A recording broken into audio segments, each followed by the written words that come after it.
Bem, vamos começar a aula de hoje. Nós vimos na última aula a transformada Z. Nós partimos da definição da transformada Z. Tem uma sequência do tempo discreto e vou fazer uma transformação e obter uma expressão que é uma função em Z. Z é uma variável complexa. Z não é qualquer número, Z é definido, como um número do plano complexo. Z é definido como um raio R elevado a j ômega, um R, isso aqui pertencente aos reais positivos, e o ômega pertencente a todos os reais. Então, um ponto do plano complexo. A transformada Z é dada pela projeção de x em cima de z elevado a menos n. Se essa série convergir, isso aqui é uma série de Laurent, se a série convergir para alguma expressão, a gente denomina essa expressão de x grande de z. A gente viu alguns exemplos, viu a questão da convergência da série, A convergência é dada quando a série é absolutamente somável. A gente viu que isso depende basicamente não do ângulo ômega, mas do raio, quer dizer, a dependência é do módulo de z, não da fase de z. Desde que você tenha esse somatório convergindo, a série converge. A gente viu alguns exemplos, exponencial complexa a elevada a n de n, lateral direita, A gente viu que essa série converge se o módulo de z for maior do que o módulo de A. Então, essa restrição aqui define a região de convergência e define o domínio de existência desse x aqui. A gente viu a exponencial complexa lateral esquerda, menos a elevada a n por de menos n menos 1, mesma expressão algébrica, o que muda é a região de convergência. Então, eu preciso de duas peças de informação para definir completamente a transformada Z. A expressão algébrica e a região de convergência. A gente viu que toda transformada Z de uma sequência pode ser escrita com uma razão entre dois polinômios em Z, um polinômio no numerador e outro no denominador, e viu o conceito de zeros e polos da transformada Z. Polos, raízes do polinômio do denominador, e zeros, raízes do polinômio do numerador. E quem vai definir a região de convergência é a localização dos polos. Eu não preciso me preocupar com zeros, porque os polos são os pontos no plano complexo em que eu estou colocando zero no denominador. Então, a série diverge. A gente viu uma série de propriedades da região de convergência. Está chamando de RDC, do português, região de convergência. Nos livros em inglês você vai encontrar ROC, Region of Convergence. A propriedade 2, a região de convergência não pode conter polo, porque o polo é um valor de Z, produz um zero no denominador, e isso faz a série divergir. A gente verificou a propriedade 3 com um exemplo na aula passada. Vamos continuar agora com as propriedades 4 e 5, e 6, vendo exemplos também.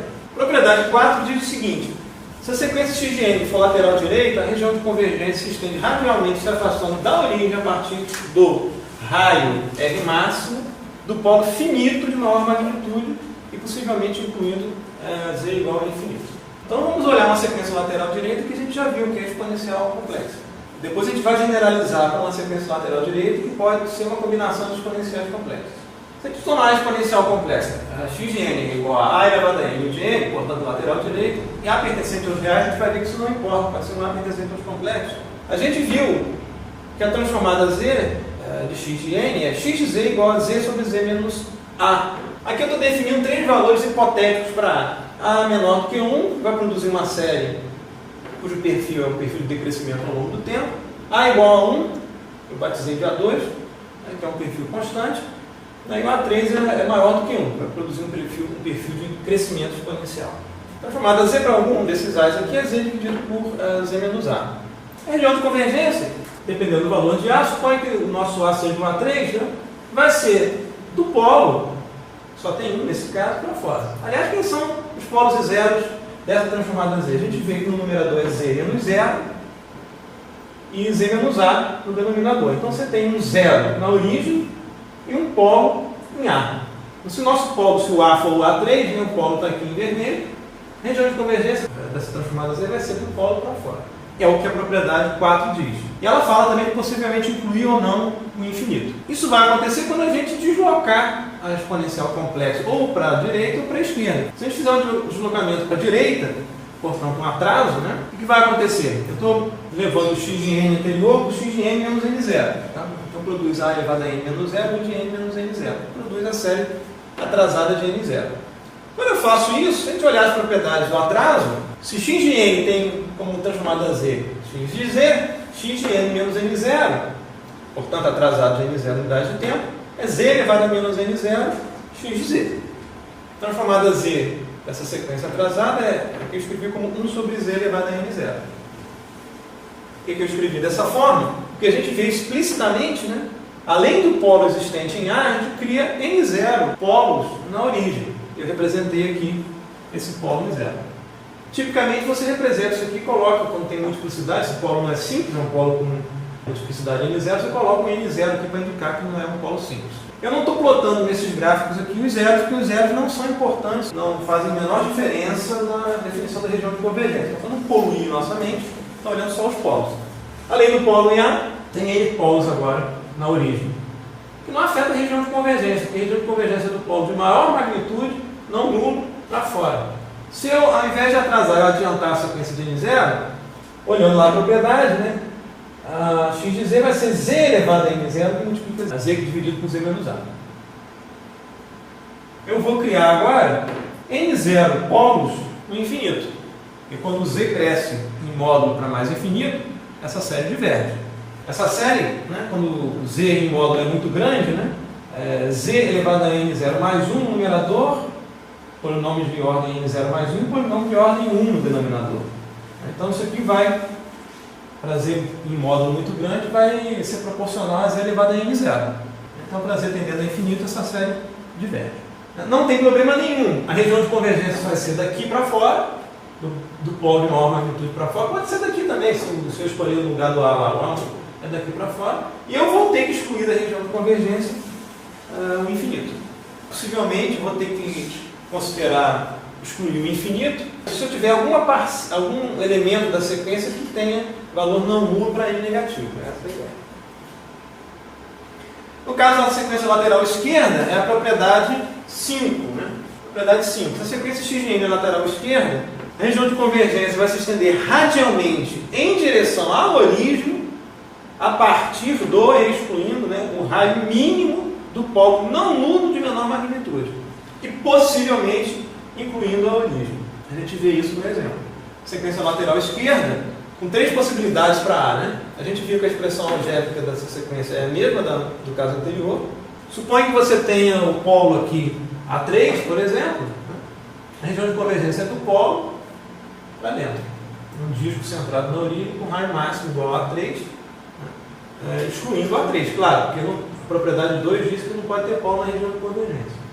Vejam só, esse polo aqui é real, né? Mas se eu quiser botar um polo complexo qualquer com raio A3, é a mesma coisa, não faz a menor diferença. Quem manda aqui é a magnitude do polo, não é a fase. Nesse caso aqui, eu estou considerando o polo em A1, região de convergência daqui para dentro. Agora, se eu atrasar ou adiantar essa sequência no tempo, eu posso ter que excluir a origem da região de convergência. É o caso do deslocamento para a direita, né? Eu passo a ter agora o x de z como sendo 1 dividido por z elevado a n0, que multiplica z dividido por z menos a. Produzir agora, com esse deslocamento, n0 polos na origem. Por conseguinte, a região de convergência vai ser do polo A1 para a origem, excluindo a origem. Se eu deslocar a sequência para a esquerda, eu vou criar n0 polos no infinito. Não vai afetar a região de convergência, porque ela é do polo de maior magnitude não nulo, né, em direção à origem. Se a gente tiver uma sequência agora bilateral, né, a gente vai decompor o problema analisando uma parte que a gente está chamando de esquerda, outra parte que a gente está chamando de direita, e o ponto divisório aqui é o n igual a zero. Porque a gente viu que o problema de incluir ou excluir zeros na origem ou no infinito tem a ver com ter a amostra da sequência na parte de n positivo ou n negativo. Se a gente estiver tratando de sequências do tipo exponencial complexa, né, cada uma delas vai ter transformada z do tipo z dividido por z menos o valor do polo. Estou pensando em sequências do tipo a elevado a n, tá? O de n menos a elevado a n, o de menos n menos 1. Estou olhando a parte lateral direita e lateral esquerda. A gente vai ter que verificar, né, as localizações dos dois polos, do polo associado à sequência lateral direita e do polo associado à sequência lateral esquerda. Dependendo do caso, pode ser que a transformada z exista ou não. Ela não vai existir no sentido que a série não vai convergir para nenhum ponto no plano complexo. Exemplo, se eu tiver uma sequência cujo polo, a parte direita, é igual ao polo da parte esquerda, suponha que esse polo seja A3. Na sequência lateral direita, a região de convergência do polo, excluindo o polo, para fora. A sequência lateral esquerda é do polo, excluindo o polo, para dentro. Logo, a interseção entre essas duas regiões é nula. Então, a série não converge em nenhum ponto do plano complexo. Se o AR1 for igual ao AL1, né? Uma exponencial aqui que não é nem lateral esquerda nem lateral direita, ela é definida todo Z, né? Dessa sequência não tem transformada Z.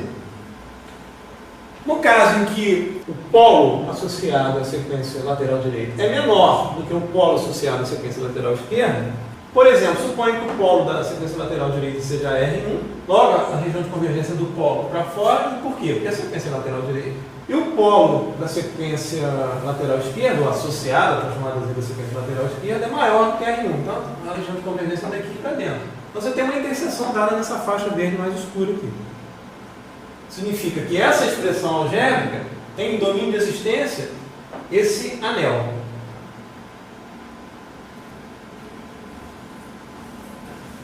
Outro caso é o polo da transformada Z associada à sequência lateral direita ser maior do que o polo associado à transformada Z da sequência lateral esquerda. Nesse caso, a região de convergência da sequência lateral direita da transformada Z associada daqui para fora, outra daqui para dentro, a interseção é nula. Então não tem transformada Z. Está pensando aqui, né, em sequências do tipo A elevado a N de N. Tudo bem, se eu tiver uma sequência com mais de uma exponencial complexa, eu vou ter que analisar simplesmente o polo de maior magnitude na parte lateral direita da sequência e o polo de menor magnitude na parte da sequência lateral esquerda. E quem manda na jogada, no caso da sequência lateral direita, é sempre a maior magnitude. No caso da sequência lateral esquerda, é a menor magnitude associada ao polo. Então, suponha que você tem uma sequência lateral direita dada por duas exponenciais complexas. A subíndice R1 elevado a N, U de N, mais A R2 elevado a N, U de N. Você vai ter uma transformada Z associada à parte direita, lateral direita da equação, né? E desses dois polos, eu só tenho que me preocupar com aquele que tem maior magnitude, né? Por exemplo, se a magnitude do AR2 é maior do que R1, eu vou olhar só essa parcela aqui. Na parte lateral esquerda da transformada Z, da sequência, né? Eu vou ter dois polos, vou ter que olhar só o cara que tem menor magnitude, porque é ele que manda na definição da região de convergência. Então, por exemplo, se o AR2 for maior do que o AR1, onde é que está o AR2? Está aqui, o AR1 está aqui. Região de convergência associada à parte lateral direita daqui para fora, parte lateral esquerda daqui para dentro, sem interseção, sem região de convergência. Então, essa sequência não tem transformada Z. Uma situação em que o AR2, né, é menor do que o AL1, né, veja, tem o polo menor aqui, menor magnitude, a sequência lateral direita, polo de maior magnitude, é esse que manda na jogada. Região de convergência daqui para fora. Os dois polos da sequência lateral esquerda, esse é o de menor magnitude, eu tenho que prestar atenção nesse, daqui para dentro, tem uma região de interseção aqui, então existe a transformada Z nessa sequência. Então você tem que olhar sempre polos de maior magnitude para a parcela que é da sequência lateral direita e polos de menor magnitude para a parcela da sequência que é lateral esquerda. Eu fiz os exemplos aqui com os polos todos reais, com mera conveniência, mas eles podem ser polos complexos, eu tenho que olhar o raio, eu tenho que me preocupar com o raio dos polos. Então, se eu tenho uma sequência com polo complexo, agora não é real, é complexo, eu sei que a sequência do tipo lateral direita, né? Eu vou olhar o polo de maior raio, por exemplo, R3, a região de convergência vai ser do polo para fora. Aqui a gente tem um exemplo de como é que é útil, né, você se decompor uma sequência mais complicada em elementos mais simples. Você tem que descobrir quem é a transformada Z da sequência x de n igual a cosseno de ômega 0 n U de n. Primeira informação, a sequência do tipo lateral direito, tem 1 de n multiplicando o cosseno. O que eu vou fazer? Vou expandir o cosseno como combinação linear de duas exponenciais complexas, portanto vou escrever o cosseno como duas parcelas. x1 eu vou dizer que é e elevado a j ômega 0 n U de n, e x2 e elevado a menos j ômega 0 n U de n. Isso aqui fica com a cara de algo que a gente já conhece, que é um a elevado a n. Quem é o a? É e elevado a j ômega 0, que é um número complexo. Então eu vou dizer que a1 é e elevado a j ômega 0 e o a2 vai ser o complexo conjugado dele, e elevado a menos j ômega 0. A gente já sabe, olhando a tabela, quem são as transformadas Z de a1 elevado a n U de n e a2 elevado a n U de n. gente sabe que a transformada z de x1 de n é x1 de z, z dividido por z menos a1, e x2 de z, z dividido por z menos a2. Estou escrevendo aí potência de z, não é potência de z menos 1. Transformada z, por linearidade, vai ser meio, né, da soma de x1 com x2. Né? Então é meio disso aqui mais isso aqui. Agora é álgebra.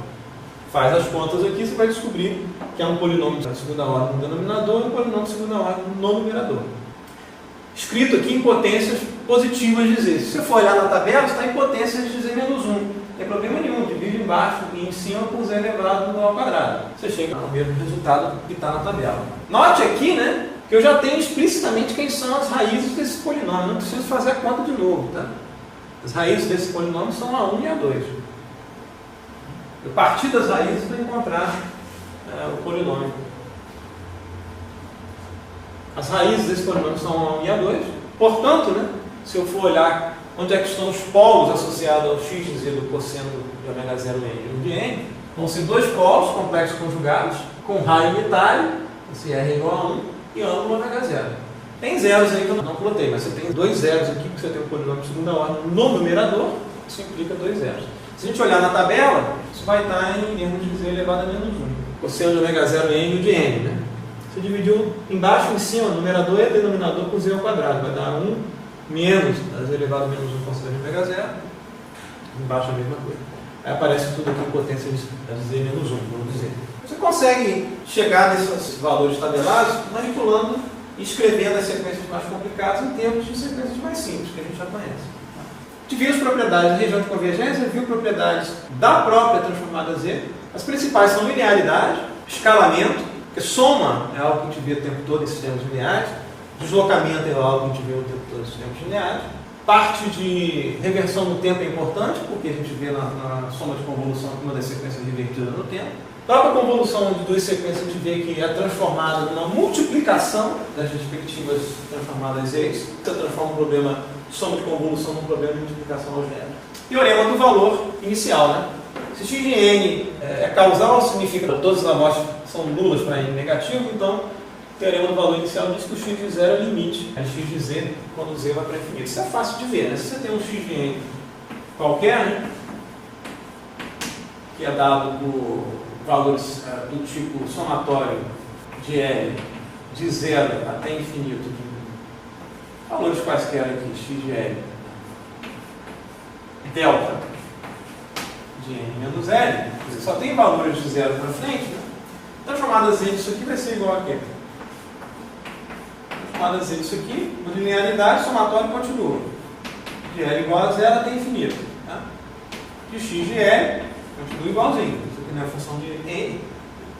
Delta de z elevado a menos L vai ser igual a quê? A z elevado a menos L. É isso? Isso aqui vai ser igual ao somatório. Eu vou separar o L igual a 0. Então isso aqui vai ser x de 0, porque z elevado a 0 é 1, mais o somatório de L de 0 até infinito, de x de L, dividido aqui por z elevado a L. Olha, quando eu fizer o limite de z tendendo a infinito, se esse cara aqui não tiver nenhum elemento que exploda, né, isso aqui vai tender a zero para todo o valor de L. Então, isso aqui vem para zero. Isso aqui é zero, limite, quando z vai para infinito. Quando z vai para infinito, né, implicitamente dizer, quando o módulo de z vai para mais infinito. Então, quando o módulo de z cresce indefinidamente, o denominador vai para mais infinito e essa razão vai para zero, para todo o valor de L. E sobra é o x de zero.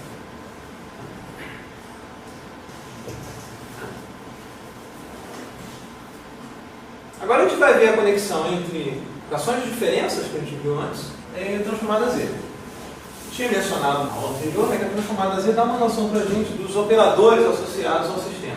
A gente viu no início do curso o operador z-1, né, que é o atrasador unitário. Né? Então, se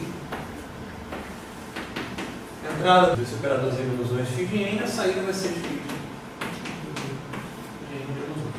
Então, se a gente tiver uma equação de diferenças de ordem n, escreveu lá o somatório de K de 0 até N grande, que é a ordem da parte recursiva. AK, sistema invariante do tempo, tá? AK, Y de N menos K, né? Igual ao somatório de Nzinho de 0 até o N grande, de Bnzinho, X de N menos Nzinho. A gente pode tentar escrever essa equação de diferença em termos desse operador Z menos 1. A gente viu que se a gente ligar em série, né, caixinhas com operadores Z elevado a menos 1, isso aqui é equivalente, né, por exemplo, 3 ligações aqui de operadores. Quer dizer, reaplicação do operador sucessivamente, isso aqui é uma caixinha, né, com operador Z elevado a menos 3. Tá? Então a reaplicação K vezes, né, do operador Z elevado a menos 1 é Z elevado a menos K. Se a gente quiser reescrever a equação de diferenças em termos do operador Z menos 1, como é que ficaria a equação de diferença? Isso aqui nada mais é do que o somatório de K igual a 0 até N de AK. Quem que é o Y de N menos K em relação ao Y de N?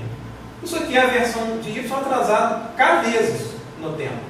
Então isso aqui nada mais é do que o operador Z elevado a menos K. Aí eu vou escrever em chaves para indicar que isso é um operador, tá? Eu estou simbolicamente batizando Z elevado a menos K, aplicado a Y de N.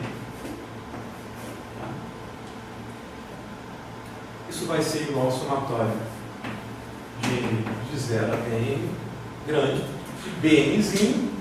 E agora, esse x de N menos Nzinho, nada mais é do que o operador Z elevado a menos Nzinho, né, aplicado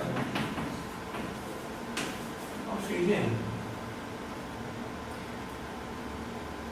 Isso aqui tudo define um operador, né, um ABL, que está sendo aplicado a Y. Isso aqui, né, esse somatório, por linearidade, é um outro operador T, né, que está sendo aplicado a X. Combinação linear, né, pesada aqui por AK, desses operadores elevados a menos K. Então eu poderia escrever uma relação entrada e saída, se eu quisesse isolar o Y, eu poderia simbolicamente dizer que o Y de N, né, é igual a um operador T aplicado a X de N, né, colocar um L menos 1 aqui. Ou, se eu quiser, eu posso fazer T dividido por L. É simbolismo, tá? Isso aqui define um outro operador. Ó. Esse L menos 1 aqui, né? Parece que você está aplicando essa operação a X, mas de fato você está aplicando essa operação a Y. Isso aqui é uma operação recursiva, né? Y não depende de N mesmo. Tá? Qual é a dificuldade desse tipo de abordagem? É que você está misturando operadores, né, que são polinômios em Z, se você olhar Z como uma variável complexa, aplicados a sequências no tempo. Isso aqui não é uma multiplicação de alguma coisa por X, é uma operação, um operador definido através de um operador atraso unitário, em cima de X, no caso T, e o L sendo aplicado em cima de Y. A transformada Z, ela formaliza isso de uma forma que não fique esquisita, né? Você está trabalhando com polinômios, né, como operadores sendo aplicados a sequências. Nota bem, esse somatório é exatamente, esse operador L, é exatamente o polinômio característico da equação de diferença. Substitui Z aqui por lambda, isso aqui é o P de lambda, que a gente definiu no curso. Transformada Z, a gente vai ver que vai produzir exatamente esses operadores aqui, agora definidos como a aplicação da transformada Z sobre a equação de diferenças, e ao invés de trabalhar com Y de N, misturar operador polinomial com sequência no tempo, esses caras vão ser escritos em termos de transformada Z. Então a gente vai sair de um domínio que é a aplicação de um operador em cima de uma sequência, um domínio totalmente algébrico, que é bastante conveniente do ponto de vista formal. Então, se a gente partir da mesma equação de diferenças e aplicar a transformada Z usando as propriedades que a gente conhece, por linearidade, o somatório vai continuar o mesmo. Né? O somatório de K de 0 até N grande, continua a mesma coisa. Pesos AK, continua a mesma coisa, porque a transformada Z age em sequências em N, independente de N. Transformada Z de Y de N menos K. Transformada Z de Y de N menos K é Z elevado a menos K, Y de Z. Mesma coisa do lado direito da equação. Somatório, aplica propriedade de linearidade, é a mesma coisa. Bn não depende de N. Continua aqui igualzinho. Quem é a transformada Z de X de N menos Mzinho? É Z elevado a menos Mzinho. Transformada Z de X de N, quem gosta de dizer. Agora a gente tem uma relação entre saída Y de Z e entrada X de Z, dada por uma expressão puramente algébrica. Eu não tenho mais N envolvido nessa equação. Removi o tempo da jogada. Aqui você tem uma mistura de operadores polinomiais com o tempo. É um negócio um tanto chato. Aqui não. Aqui eu tenho equações meramente algébricas. Eu posso escrever a razão entre Y e X. A razão entre Y e X vai ser esse cara dividido por esse cara aqui. E a gente rebatiza, né, o numerador, porque tem uma dependência de Bzinho N, que são os coeficientes desse polinômio no numerador. A gente rebatiza isso de B grande de Z. E esse somatório aqui, porque tem AK como coeficiente desse polinômio no denominador, a gente batiza de A de Z. E a gente está chamando esse cara aqui de H grande de Z. Por quê? Porque esse H grande de Z nada mais é do que a transformada Z de quem? A resposta impulsiva do sistema. De onde você tirou isso? Eu tirei isso do seguinte: quem é Y de N para uma entrada X de N, se eu conheço a resposta impulsiva do sistema? É a convolução de H de N, não é isso? Com X de N. Se eu aplicar aqui, né, a transformada Z, esse cara passa a ser Y de Z. Convolução no domínio do tempo é multiplicação no domínio transformado. H de N tem uma transformada H de Z, e aqui vai ser multiplicado, né, pela transformada Z de X de N, que é o X grande de Z. Isso implica, né, que o H de Z, por definição aqui, é a razão, né, entre o Y de Z e o X de Z. E ele é definido por essa razão entre esses dois polinômios. Se o sistema é modelado por uma equação de diferenças. Aqui a gente consegue ver os operadores, né, que estão sendo aplicados, no caso que depende de BMzinho, isso é aplicado à entrada, né, e o que depende de A é aplicado à saída. Não se engane, né? A gente tem isso aqui, né, é um produto cruzado. Esse operador aqui está sendo aplicado a Y, como a gente viu aqui. Logo, né, se a gente olhar o H de Z, que é a transformada Z da resposta impulsiva, o denominador de H de Z tem a ver com o polinômio característico da equação homogênea. Logo, as raízes desse polinômio são os polos de H de Z. E os zeros do numerador de H de Z são as raízes do operador D, que manipula X. São os zeros, né, de H de Z. A gente chama, como viu antes, o H de N de resposta impulsiva ou resposta impulsional, e a transformada Z de H de N a gente chama de função de transferência. E a gente vai ver, por exemplo, um zero da função de transferência de H é um zero no numerador de H de Z. Um zero da função de transferência diz o seguinte: eu quero transferir alguma coisa. Se eu tiver que transferir alguma coisa que coincide com zero da função de transferência, significa o seguinte: não tem transferência para você. Porta fechada para você. Polo da função de transferência indica que se eu quiser transferir alguma coisa coincidente com o polo, esse negócio explode. Então eu posso escrever o H de Z como a razão entre B de Z e A de Z, lembrando quem são esses caras. B de Z é o polinômio associado ao operador que atua em X, e o A de Z é o polinômio associado ao operador que atua em Y. Como eu falei, né? O A de Z é o mesmo polinômio característico da equação homogênea, logo, né, a localização dos polos é que vai definir a região de convergência de H, se existir. Tem que sempre verificar se existe ou não, pode ser que não exista. Logo, né, se as raízes do polinômio característico da equação homogênea, a gente viu um protocolo para resolver equações de diferença. Primeiro a gente resolve a homogênea, depois resolve o particular. Para montar a estrutura da homogênea, eu preciso saber as raízes do polinômio característico da equação homogênea. Eles são o meu A de Z. Se eu aplicar a transformada Z ao H de N, eu tiver a expressão para H de N computada na chamada Z, olho o denominador do H de Z, as raízes desse polinômio vão indicar para a gente quem são aquelas bases, né, que eu vou ter que elevar a N para produzir a estrutura da solução homogênea. Lembrando lá dos slides 75 e 76, né, solução geral da equação homogênea é do tipo somatório, né, uma combinação linear aqui de exponenciais complexas, aí alfa i elevado a n. Alfa i são as raízes do polinômio característico da ED. As raízes do polinômio característico são os polos de H de Z. E a gente viu que esses alfa i's, né, são os modos naturais de ressonância do sistema. O que a gente pode fazer agora, né, não olhando H de Z, mas um x de Z qualquer, porque x de n é uma sequência que tem uma transformada Z x de Z, H de n é uma sequência que teria uma transformada H de Z, né? Para qualquer sequência particular, olhando um x qualquer, eu posso construir um x de Z como uma razão entre dois polinômios em Z. Eu posso evitar trabalhar aqui com potências de Z menos 1. Posso fazer o seguinte, vai sumir com esse Z elevado a menos n, já que esse somatório vai em nzinho igual a zero até n grande, posso multiplicar embaixo e em cima com Z elevado a n grande. Embaixo e em cima, né? Embaixo e em cima, Z elevado a n grande menos n. Mesma coisa para denominador. Eu quero sumir com esse Z elevado a menos k aqui. Multiplico em cima e embaixo com Z elevado a n.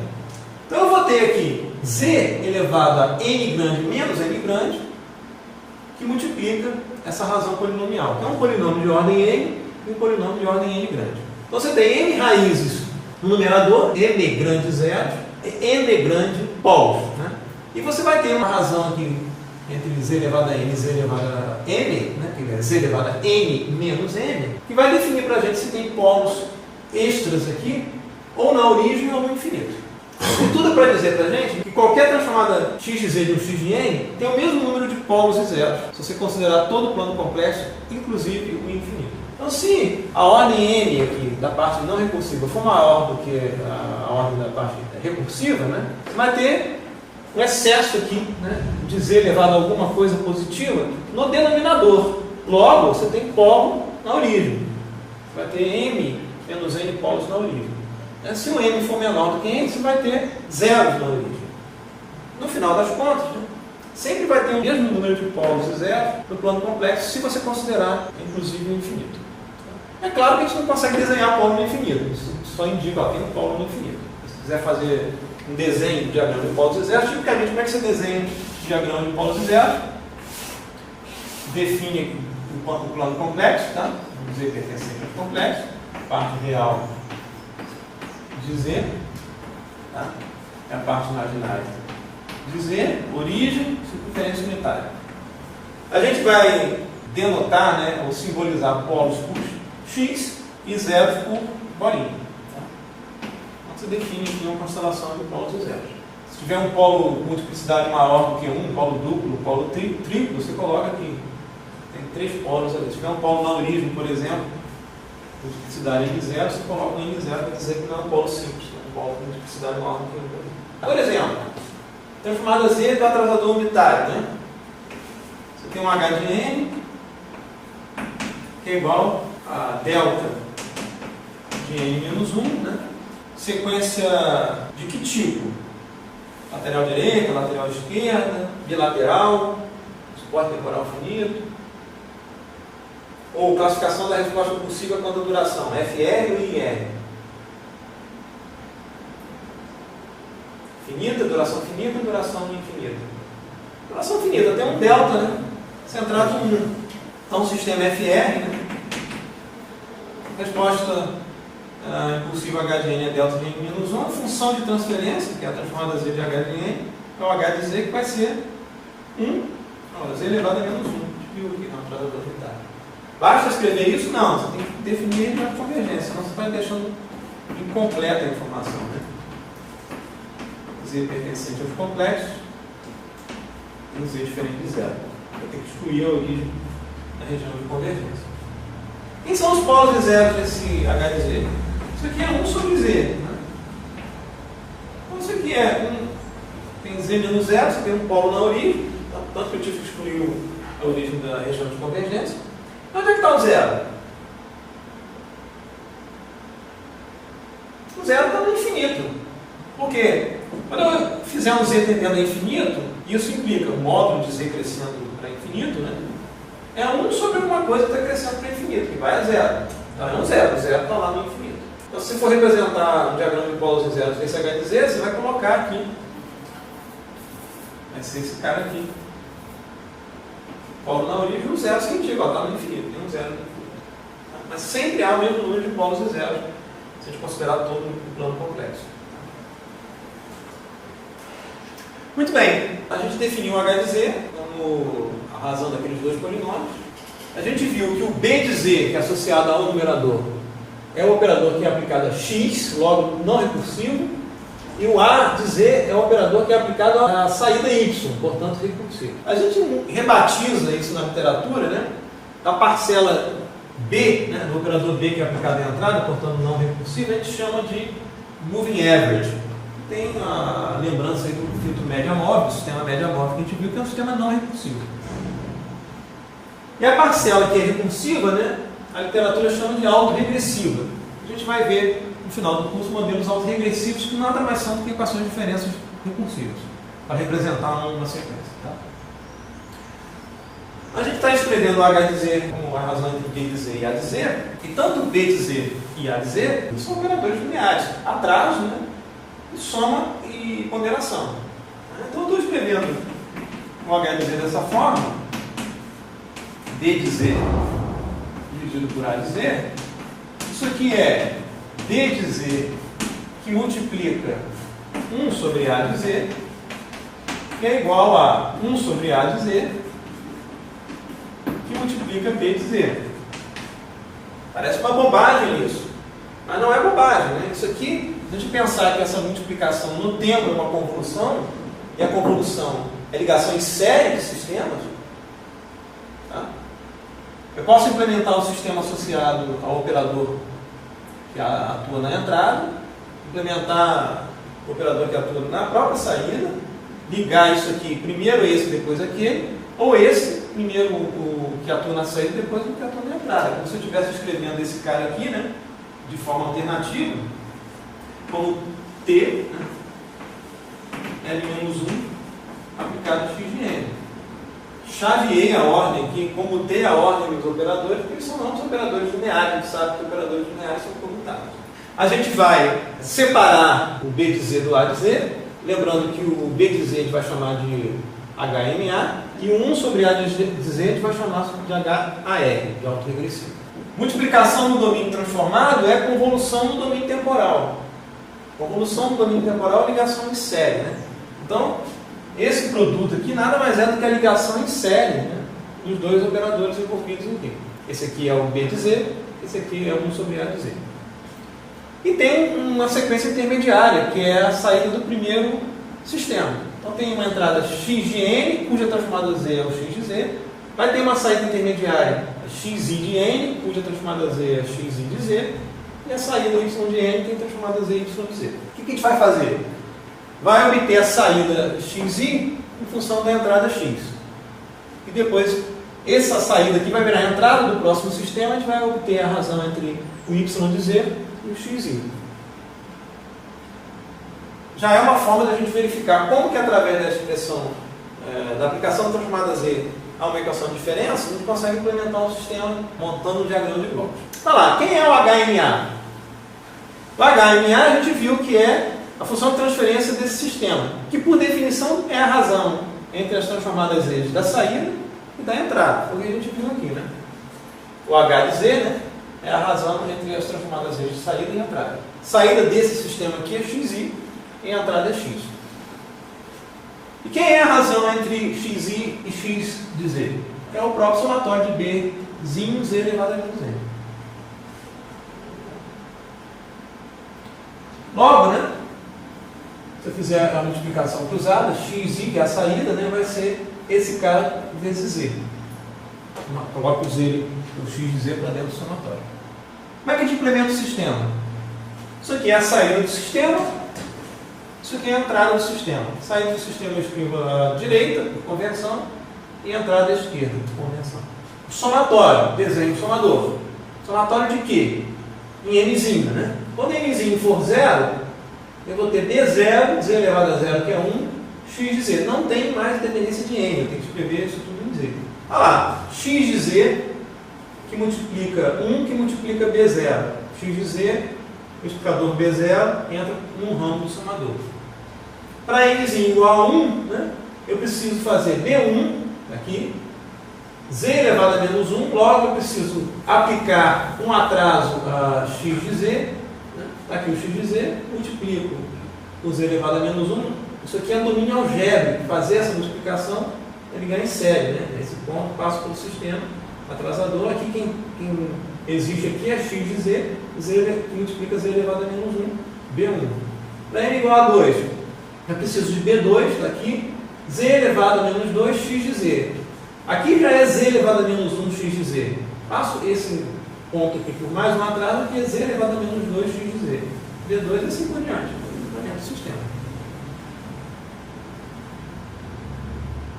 O sistema é não recursivo. A saída xi não depende do próprio xi, é só de entradas atrasadas e ponderadas.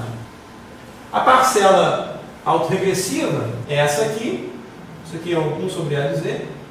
É a razão entre y de z e x1 de z. Então H é razão entre y e x de z, que é dado por 1 sobre a. Esse aqui é o nosso a de z, né? Polinômio do denominador de h de z.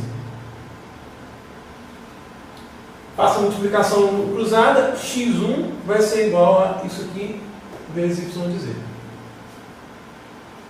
Vou isolar o y de z, né? Então y de z vai ser 1 sobre a zero, porque quando k for igual a zero, aqui é a zero, né? Então o somatório é a zero y de z, mais o somatório de 1 até n de ak elevado a menos k y de z. Então y de z vai ser 1 sobre a zero, que multiplica x1, né, menos esse somatório aqui, começando de k igual a 1 até n grande. Agora é só implementar o sistema seguindo a equação. Saída y de z, à direita, por convenção, entrada x i de z, por convenção à esquerda. Saída y de z é um multiplicador 1 sobre a zero, vezes uma soma, né? Então está aqui o multiplicador 1 sobre a zero e o resultado da soma, eu desenho o somador. Tá? E quem são os ramos do somador? Um deles é xi, está aqui. E os outros ramos são esses caras aqui, desse somatório que eu estou plugando todo mundo aqui no meio do somador. Tem um menos aqui que eu vou associar o coeficiente a k. Então eu preciso, para k igual a 1, eu tenho a1, z elevado a menos 1, y de z. Onde é que está o y de z? Aqui. Pego um ponto aqui, para produzir o z menos 1, passo ele pelo operador z menos 1, aqui é z menos 1, y de z. Tem que multiplicar por menos a1, e levar lá no somador. Aqui já é z elevado a menos 1, y de z. Para k igual a 2, eu preciso de a2, ou menos a2, z elevado a menos 2, y de z.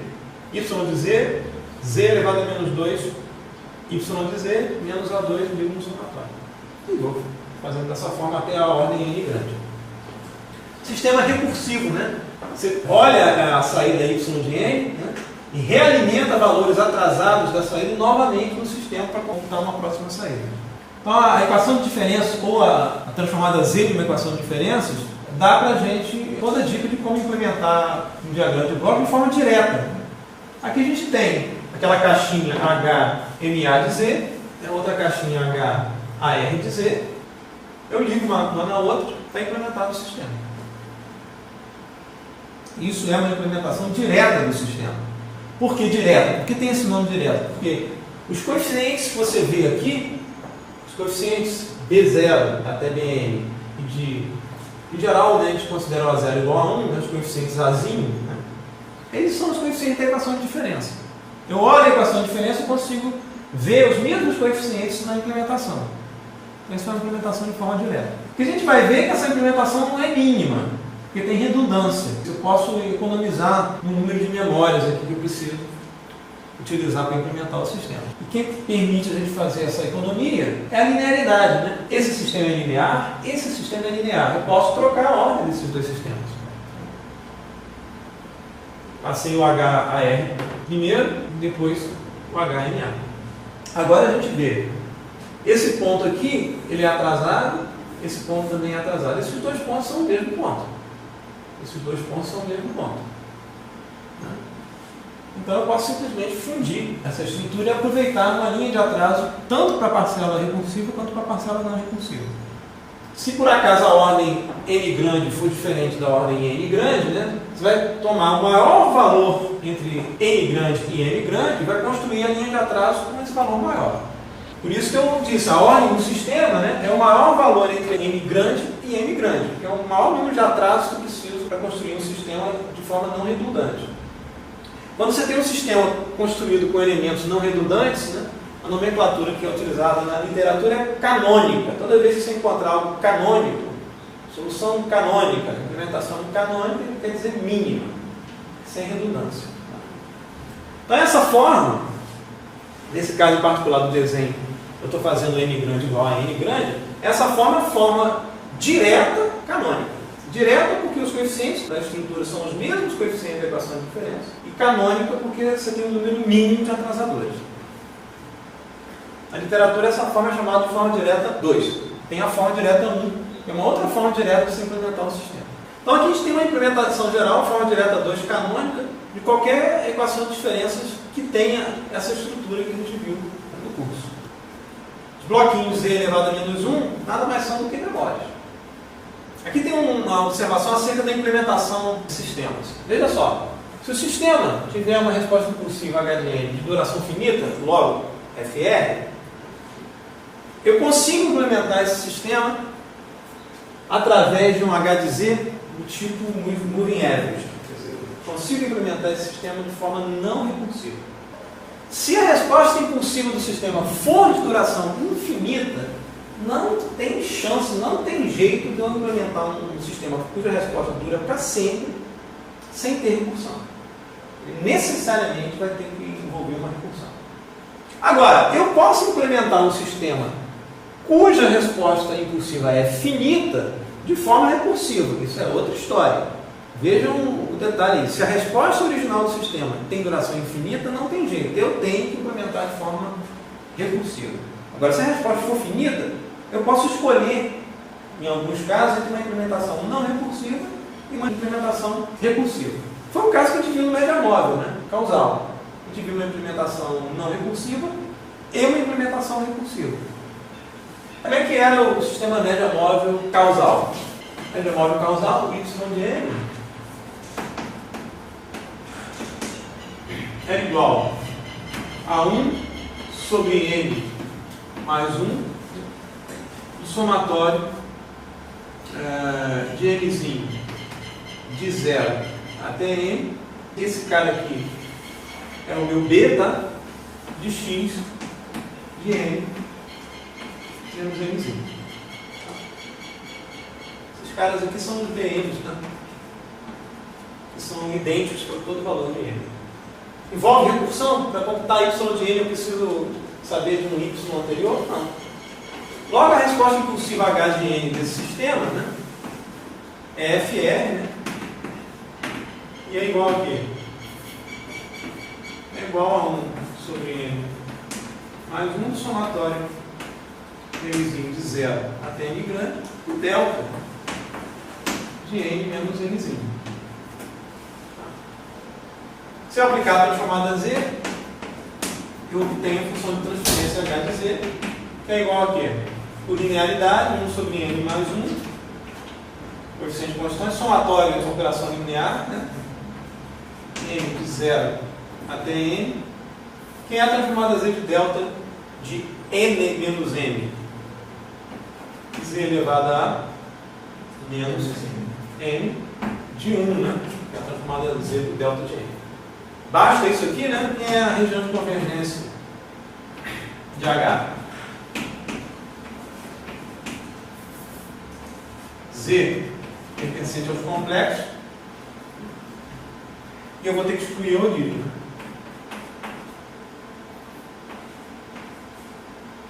Você tem polos aqui na origem, né? Isso aqui é 1 sobre z elevado a n.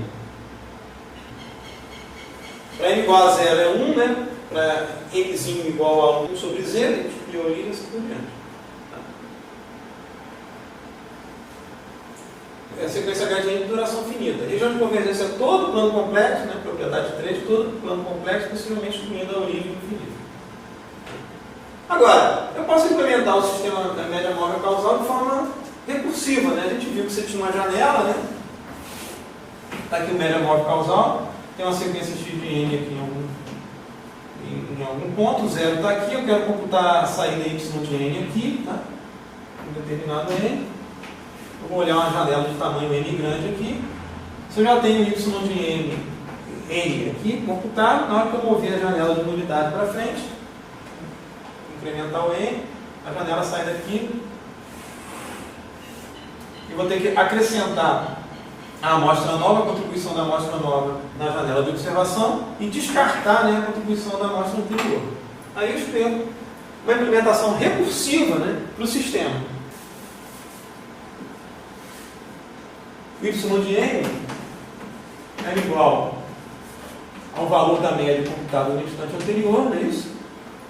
Mais 1 sobre n mais 1, né, do x de n, que é esse produto aqui, é a contribuição da amostra nova, e eu vou ter que subtrair a contribuição da amostra que saiu do somatório, que é x de n menos m mais 1.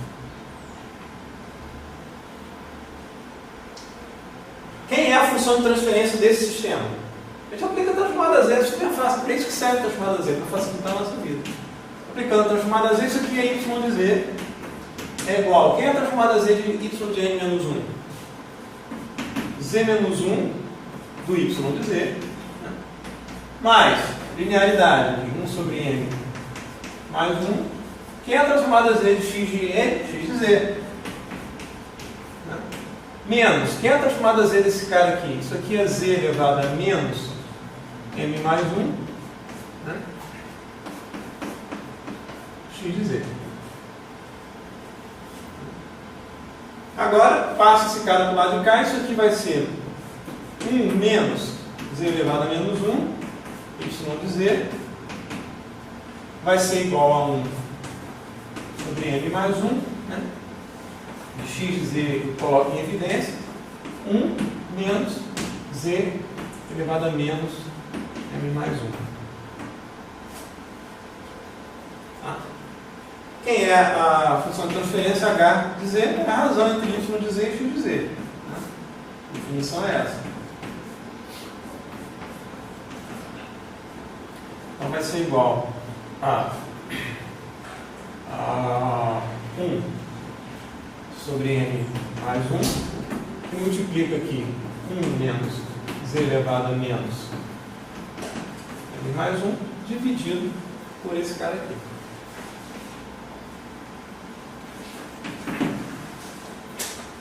A implementação recursiva, né, produziu um polo onde não havia polo antes. Né? O polo antes estava na origem. Okay? Essa implementação produziu um polo agora em que local?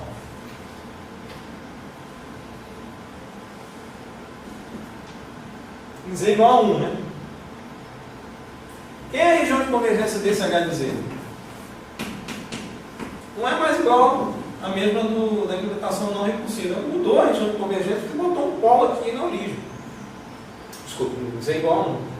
Região de convergência desse cara, sequência do tipo lateral esquerdo ou lateral direito? A gente sabe que a sequência é do tipo duração finita, né? Mas como a implementação é recursiva, né, você vai ter que considerar o fato que você tem um polo em z igual a 1, a região de convergência não pode conter polo. Eu posso dizer que a região de convergência desse cara é z pertencente aos complexos, módulo de z maior do que 1. Então, essa transformada z de h de n, né, tem um polo em z igual a 1. Isso aqui é um polinômio de ordem m mais 1. Né? Então, tem n mais 1 zeros. Os zeros estão distribuídos sobre a circunferência unitária. Aquele polinômio eu vou escrever em potência de z ao invés de z menos 1 para facilitar a nossa vida. Tá? Então, o b de z posso escrever como z elevado a n mais 1 menos 1. Ok? Quem são as raízes de b de z?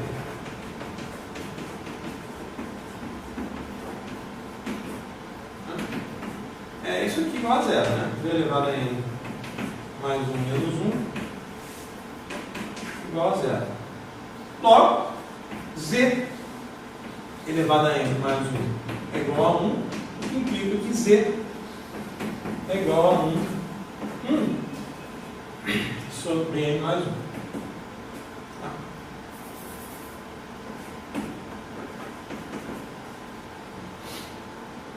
Eu vou escrever agora o 1 na forma de um número complexo. Isso aqui vai ser e elevado a j, 2π vezes k, qualquer k nos inteiros, tá? Elevado a 1 sobre n mais 1. Isso aqui para cá, pertencente a z. Você vê, se o ângulo aqui da exponencial complexa é um múltiplo inteiro de 2π, eu estou em zero, né? Onde é que é 1 no plano complexo? É aqui, é um ângulo zero, 2π, 4π, ou menos 2π, menos 4π, e assim por diante. Reescrevendo 1 dessa forma, a gente vê, né, que isso aqui nada mais é do que e elevado a j, né, ômega k. As raízes têm raio unitário, né, todas estão em cima da circunferência unitária, e tem ângulos ômega k. Quem são os ômega k's? Ômega k's são 2π k dividido por n mais 1.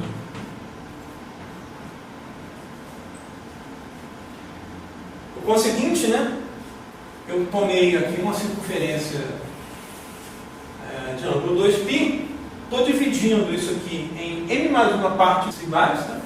Esse ângulo aqui é 2π dividido por n mais 1, k igual a 1, tá? O próximo ângulo vai ser 4π dividido por n mais 1, assim por diante. Eu estou dividindo a circunferência de 2π radianos, né, em n mais uma partes iguais. As raízes eu sei exatamente onde elas, os zeros, né, eu sei exatamente onde elas estão. Os zeros estão aqui, um zero aqui, um zero aqui, um zero aqui, etc. Tá? E tem um polo, né, em z igual a 1. Então tem um zero em z igual a 1 e tem um polo em z igual a 1. Nessa formulação aqui. Diagrama de polos e zeros desse H de Z, né, seria isso aqui. Estou desenhando de forma aproximada, mas zeros distribuídos sobre toda a circunferência unitária, divididos aqui uniformemente por n mais uma parte, né? E tem um cancelamento de um polo com um zero aqui, z igual a 1. Logo, se a gente olhar essa função de transferência da implementação não recursiva, a gente vê que isso aqui nada mais é do que um polinômio de ordem n grande, né? Cujos zeros são esses aqui, menos o zero na origem. Então você, para obter uma implementação recursiva, né, você cria um zero novo onde não havia, que é um zero em z igual a 1, cancela com um polo em z igual a 1, né, mas não cancela algebricamente, você deixa esse cancelamento não feito, mas está lá. Cancelamento de polos e zeros, né, isso é só em teoria, né, ninguém faz isso na prática. Qualquer erro que você tiver e o cancelamento não for exato, já era, né? Você tem um polo aqui em 1, e polo é sempre um período. A vantagem de você ter sistemas não recursivos, né, a gente vai ver no curso daqui a pouco, é que eles são sempre estáveis, então não precisa se preocupar com a estabilidade. Então isso aqui, se você quiser fazer a conta, né, do ponto de vista puramente matemático, pega esse H de Z, tá, multiplica em cima e embaixo por Z menos 1. O que vai acontecer aqui é um cancelamento telescópico entre esse polinômio aqui, vão sobrar só o primeiro e último elemento. E você não cancela, você deixa o cancelamento em aberto aqui, mas é um cancelamento. É o mesmo sistema, a resposta impulsiva é duração finita, a resposta impulsiva desse cara, se não tiver erro nenhum, é de duração finita, mas a implementação é impulsiva. Agora vamos olhar a estabilidade de sistemas vendo a função de transferência. O que a gente viu sobre a estabilidade do sistema associada à resposta impulsiva? O sistema vai ser estável se a resposta impulsiva for uma sequência pertencente ao L1, tiver a norma 1 finita. E agora como é que a gente vê o critério de estabilidade olhando a função de transferência? O critério mais simples ainda. O sistema vai ser bimestável se a região de convergência de H de Z quando tiver a circunferência unitária. E a gente viu, né, nas propriedades da LDC, propriedade 3, se não me engano, para toda sequência de suporte temporal finito, logo, se a gente olhar um H de N com suporte temporal finito, um sistema FR, a região de convergência cobre todo o plano complexo, com exceção possivelmente da origem do infinito. Logo, todo sistema cuja resposta possível é FR é necessariamente biloestável, porque a circunferência unitária necessariamente vai fazer parte da região de convergência. As preocupações vão surgir quando você tem uma resposta impulsiva, que é do tipo lateral esquerdo ou do tipo lateral direito. E quem vai definir se a circunferência unitária pertence ou não à região de convergência? Localização de quem? Dos polos da HDZ.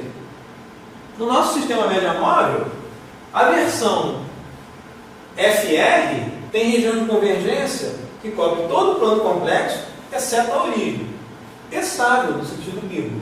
A implementação recursiva, todos os hipertensores complexos, com um módulo de Z maior do que 1. Essa implementação do sistema não é biloestável, porque a região de convergência não inclui a circunferência unitária. Esse sistema é um sistema que tem o denominador de HDZ. Lembrar, o denominador de HDZ é uma aplicação sobre Y. Isso aqui é Y menos Y de menos 1. Tá? Isso aqui é um sistema acumulador. Qualquer erro numérico presente aqui você vai integrar ao longo do tempo. É biloestável no caso mais ideal possível. Né? Qualquer implementação prática que tenha algum erro envolvido, o erro vai ser acumulado na saída. Se você tiver sistemas causais estáveis, lembra bem, o sistema causal, H de N é 0 para N negativo. O suporte temporal é finito ou a sequência lateral direita. Então, sistemas causais estáveis, né, para serem estáveis, os polos de H de Z têm que estar no interior do círculo unitário. Se o sistema for causal estável porque ele é FR, não tem problema nenhum. Eu sei que só vai ter polo, possivelmente, na origem, né? Então, necessariamente, a região de convergência inclui a circunferência unitária. Se o sistema for causal estável IR, logo a sequência lateral direita, né? A gente viu que a região de convergência do polo de maior magnitude para fora. Para que o sistema seja estável, ou seja, a circunferência unitária tem que pertencer à região de convergência de H, o polo tem que estar no interior do círculo unitário. É o caso aqui, por exemplo, desse polo verde aqui. Se o polo for o vermelho aqui, um raio maior do que 1, a região de convergência daqui para fora exclui a circunferência unitária, o sistema é instável. Se o polo estiver em cima da circunferência unitária, a estabilidade não é bem definida. Ele não é instável no sentido que a saída vai crescer indefinidamente, mas está potencialmente numa situação que a saída pode crescer indefinidamente, caso haja qualquer erro aqui. Se os sistemas forem não causais, estáveis, né? Por exemplo, com sequência HDN lateral esquerda, né? A região de convergência do polo de menor magnitude para dentro, não é isso? Em direção à origem. Logo, né, os polos de H de Z têm que estar no exterior do círculo unitário, porque o menor polo em magnitude de H de Z tem que ter raio maior do que 1. A gente verificou aqui, né, que se as raízes de H de Z ou os polos de H de Z que definem a região de convergência vão ser os elementos que vão definir se o sistema é estável ou não. Para exemplos de livro, você tem, em geral, ordens pequenas. Se você tiver um sistema de ordem gigantesca, pode ser que seja difícil, numericamente instável ou complicado você computar raízes de um polinômio de ordem 10.000, de ordem 20.000. Existem algoritmos de verificação da estabilidade que prescindem do cálculo explícito das raízes de HDZ. Só ver isso muito em livros de controle. Vantagens de trabalhar com sistemas FR, são sempre estáveis. Se não tiver recursão envolvida, perfeito. Se tiver recursão, né, e o sistema for causal, porque tipicamente você quer implementar sistemas que sejam implementados, sistemas não causais não são implementados. Você tem que ter os polos de HDZ todos dentro do círculo unitário.